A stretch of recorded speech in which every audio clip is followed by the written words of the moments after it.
Coming up with a clear, effective, and useful survey question is one of the most important tasks when setting up your smileys. It's ideal to choose the survey question based on what aspects of your service you want to measure. A very specific question like "How was the coffee?" only revolves around the coffee, nothing about other beverages or food, service, waiting time, and so on. We recommend using a more generic question, such as "How happy are you with the service?" A question like this allows you to measure satisfaction more broadly. More people will also have an opinion regarding your survey question when it's not too specific, and you will receive more feedback. If you have Smiley Touch, Digital, or Link, you can then of course enable follow-up options and target more specific areas of satisfaction or dissatisfaction to get deeper insights. We also recommend you avoid questions that can be answered yes or no.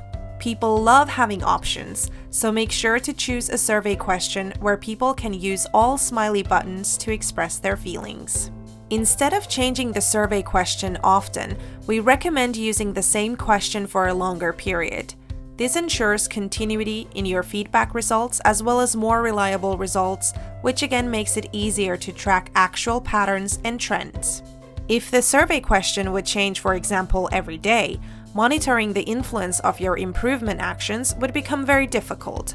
You would also not be able to compare the feedback results if the question is different today to what it was yesterday, as you're measuring different things. We think it's beneficial to use the same survey question for a minimum of 1 month, but preferably at least 2 months. This way, you can truly compare results to previous weeks or months and better track trends and patterns as well as seasonal changes. It's good to note though that if you're having trouble getting enough feedback, and it's not related to where the smileys is placed at, it might be a good idea to have a look at your current survey question or follow-ups, change it up, and see if you can get more feedback.